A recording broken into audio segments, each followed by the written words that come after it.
ይላል። ለእያንዳንዳቸው እንደየምናቸው ሰጣቸው፣ እንደየ አቅማቸው ማለት እንደየችሎታቸው ማለት ነው። ለአንዱ 5 መክሊት ሰጠው።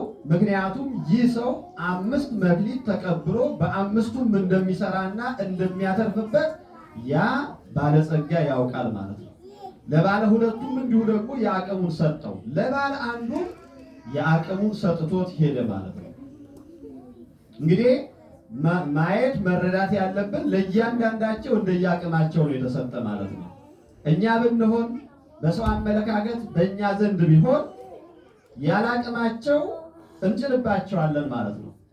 በጉልበትም ሊሆን ይችላል፣ በገንዘብም ሊሆን ይችላል። በተለያየ ምክንያት ከሰው የምናገኘውን ጥቅማጥቅም እጅግ አድርገን በጣም እጥፍ አድርገን እንጨምራለን ማለት። ለምሳሌ በቤት ኪራዩ ብትሄዱ እንደፈለግን እንጨምርባቸዋለን። ከየትም እንደማያመጡ እናውቃለን፣ ምንም እንደሌላቸው ማለት ነው። እኛ ግን በግቢያችን 14 10 ምናምን የሚሆን ዶርም ካለን ከእያንዳንዱ በጣም በብዙ እንቀበላለን ማለት ነው። በዛ ውስጥ የሚኖሩ ሰዎች ግን አቅም እንደሌላቸው ችግረኞች እንደሆኑ እኛ እናስብም ማለት ነው። እና ይሄ ባለጸጋ ምንድነው? እሱ ደግ መሆኑ መልካም መሆኑ ለእያንዳንዱ እንደየአቅሙ ሰጠ እንጂ ያላቅሙ አልሰጠውም ማለት ነው። ስለዚህ እንደዛ አድርጎ ተነስቶ ወደ ሩቅ ሀገር ሄደ።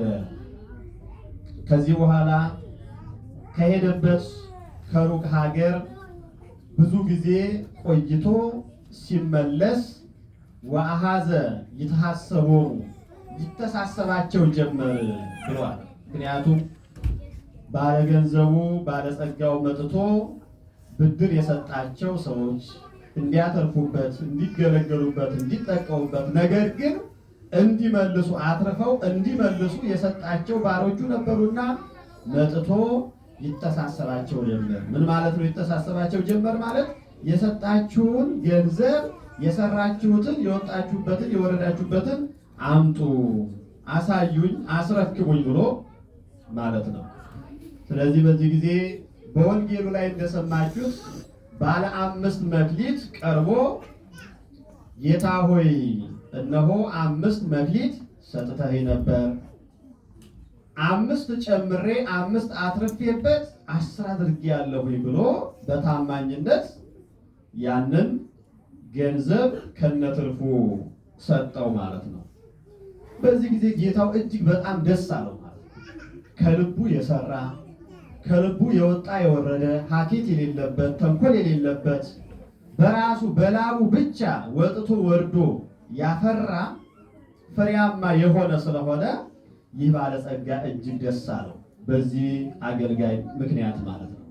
ኦ ገብርኄር ወምእመን ዘበውሁድ ምእመነ ኮንከ፣ አንተ በጎ ታማኝ አገልጋይ በጥቂቱ የታመንክ በብዙ ሾመሃለሁ፣ እነሆ ወደ ጌታ ደስታ ግባ ብሎ ከዛ የበለጠ እጥፍ ድርብ አደረገለት ማለት ነው። አያችሁ የባለጸጋው ደግነት ገንዘቡን መቀበል ብቻ አይደለም፣ ገንዘቡን አሁንም አልተቀበለው፣ እንዲሁም የሌላውን አምጥቶ ይጨምርለታል ማለት ነው። በስራው ስለተደሰተ ማለት ነው። ሁለተኛውም ቀረበ። ጌታ ሆይ 2 መክሊት ሰጥተህ ነበረ፣ ነው 2 ጨምሬ አትርፌ 4 አድርጌያለሁ ተባለ። በእርሱም እጅግ ደስ አለው። አንተ ታማኝ ባሪያ ወደ ጌታ ደስታ ግባ ተብሎ ተሾመ፣ ተሸለመ ማለት ነው። ባለ 1 የተባለው ቀረበ።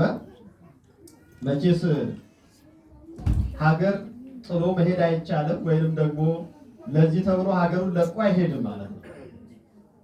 ቀርቦ ጌታ ሆይ አንተ ጨካኝ እንደሆንክ ካልዘራህበት የምታጭድ ካልበተንክበት የምትሰበስብ ጨካኝ መሆንን አውቃለሁ።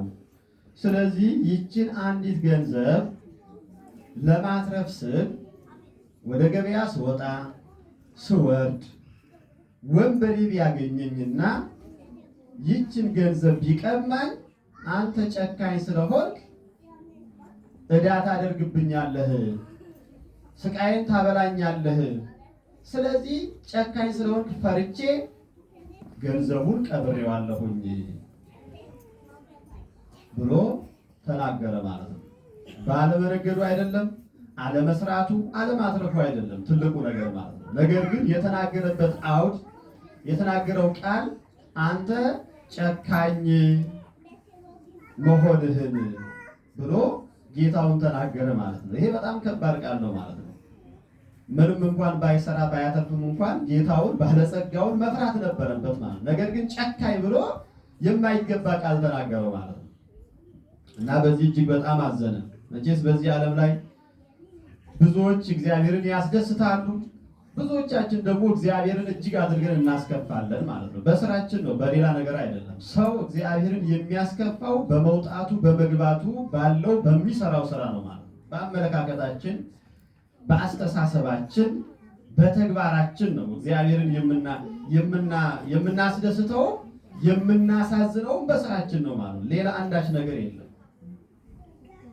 መልካም ስንሰራ እግዚአብሔር አምላክ በእኛ ደስ ይለዋል። መጥፎ ስንሰራ ደግሞ እግዚአብሔር አምላክ በእኛ እጅግ አድርጎ ይከፋል ማለት ነው። ስለዚህ ቅድም በነዛ በሁለቱ በታማኞቹ አገልጋዮች እጅግ ደስተኛ ሆኖ ነበር። በጣም ደስተኛ ሆኖ እነኛን ባሮች ሸልሟቸው ነበረ ማለት ነው። ነገር ግን መጨረሻ ላይ ይህ አንድ መክሊት የተቀበለው አገልጋይ የተሰጠው እንደ አቅሙ ነው፣ መስራት እንደሚችል አቅሙ ስለሆነ በአቅሙ ልክ ሰጥቶታል ማለት ነው። 2 ተሰጥቶት ቢሆን 3 ተሰጥቶት ያለ አቅሙ ተሰጥቶት ቢሆን አይ ጌታዬ ይሄንን እንኳን አልችልም፣ እንዴት አድርጌ እችላለሁ? አቅሜን ታውቃለህ፣ ጉልበቴን ታውቃለህ፣ ከየት እስከ የት ድረስ መድረስ እንዳለብኝ መስራት እንዳለብኝ ምን ያህል ሰው እንደሆንኩ አንተ ታውቃለህ። ስለዚህ ይህ ከኔ ከጉልበቴ በላይ ነው፣ ከአእምሮዬ በላይ ነው ማለት ይቻላል፣ ከአቅሙ በላይ ቢሰጠው ማለት ነው። ነገር ግን በአቅሙ ነው የተሰጠው። ስለዚህ ጨካኝ መሆኔን ያልዘራሁትን የማጭድ ያልበተንኩትን የሚሰበስብ እንደሆንኩ የምታውቅ ከሆነ ገንዘቤ በመለስክ ነበረ፣ ወጥቶ ወርዶ ለሚያገለግል ለሚያተርፍ አገልጋይ በተሰጠው ነበር ብሎ ለዚያ ያንን አንዱን መክሊት ወስዳችሁ ለዛ ለባለ 10ሩ ጨምሩለት። ላለው ምን ይለዋል? ይጨመርለታል። ለሌለው ደግሞ ያለችው ያቺ አንዲቷ ራሱ ትወሰድበታለች ማለት ነው። ይሄ በወንጌል ላይ የተጻፈ ነው ማለት ነው። ላለው ይጨመርለታል፣ ለሌለው ግን ያንኑ ይወስዱበታል ተብሎ ተነግሯል ማለት። ይህንን ብሎ እንደዛ አለ። ከዚያ በኋላ እነኛን ሁለቱን ወደ ጌታ ደስታ ግባ ነበር የተባሉት አይደለም? ይህንን ደግሞ ወደዚያ ወደ ጨለማ ቦታ ይህንን ክፉ ባሪያ ታማኝ ባሪያ ባለበት አንደበት ታማኞችን ባመሰገነበት በተደሰተበት አንደበት እንደዚህ አይነት ደግሞ ገጠመውና ይህንን ክፉ ባሪያ ወደዚያ ወደ ጨለማ ክፍል ውሰዱት፣ ለቅሶ ወዳለበት፣ ጥርስ ማፋጨት ወዳለበት፣ መከራ ወዳለበት፣ ትሉ ወደማያንቀላፋበት፣ እሳቱ ወደማይበርድበት፣ መከራ ወዳለበት ወደ ጨለማው ስፍራ ወስዳችሁ በዛ ጣሉት ብሎ ያ ባለጸጋ ይህን አደረገ። ይህንን ፍርድ ፈረደ ማለት ነው። እና እንግዲህ ቤተክርስቲያናችን ወንጌል አምላካችን መድኃኒታችን ኢየሱስ ክርስቶስ በተለይ በዚህ በምዕራፍ 25 በማቴዎስ ወንጌል ምዕራፍ 25 ላይ ከቁጥር 1 ጀምሮ በምሳሌ ስለ መንግስተ ሰማያት በደንብ አድርጎ አስተምሯል። ባለፈው ሳምንት የደብረ ዘይትን በደንብ አድርጋችሁ ተምራችሁታል ማለት ነው። ስለዚህ የመንግስተ ሰማያት እንዴት መንግስተ ሰማያትን መዋጀት እንዳለብን፣ እንዴት እንደምናገኛት፣ ለመንግስተ ሰማያት እንዴት ታምነን መስራት እንዳለብን የሚያጠይቅ ነው ማለት ነው። ስለዚህ አባቶቻችን ይህንን ሲተረጉሙ ምንድነው የተባለው? ባለጸጋ የተባለው ጌታችን አምላካችን መድኃኒታችን ኢየሱስ ክርስቶስ ነው። እየሰማችሁ ነው? ከቃሉ ጋር ናችሁ? ባለጸጋ የተባለው